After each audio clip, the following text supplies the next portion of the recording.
നാളെ ഫെബ്രുവരി 1.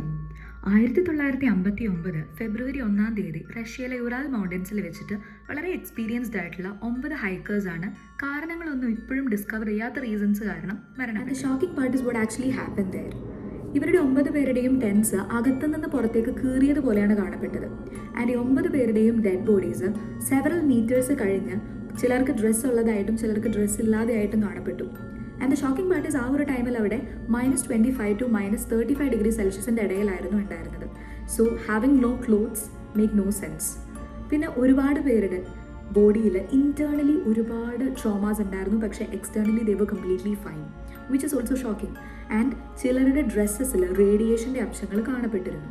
ഇതിന് ഒരുപാട് എക്സ്പ്ലനേഷൻസ് നിലവിലുണ്ടെങ്കിലും അതൊന്നും 100% നമ്മളെ സാറ്റിസ്ഫൈ ചെയ്യുന്ന എക്സ്പ്ലനേഷൻസ് അല്ല.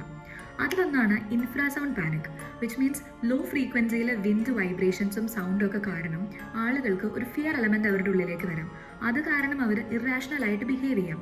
പക്ഷെ അപ്പോഴും അവർക്കുണ്ടായ ഇൻറ്റേർണൽ ഇഞ്ചുറീസ് ആൻഡ് വൂൺസ് അതൊന്നും ഇൻഫ്രാസൗണ്ട് പാനിക് എക്സ്പ്ലെയിൻ ചെയ്യുന്നില്ല. മറ്റൊരു എക്സ്പ്ലനേഷൻ സോവിയറ്റ് മിലിറ്ററിയുടെ ചില എക്സ്പെരിമെൻറ്റ്സ് കാരണമാണ് ഈ കാര്യങ്ങളൊക്കെ ഉണ്ടായതെന്ന്, വിച്ച് ആക്ച്വലി എക്സ്പ്ലെയിൻസ് ആ റേഡിയേഷൻ, അവരുടെ ഇൻറ്റേർണൽ ഇഞ്ചുറീസ് ഒക്കെ.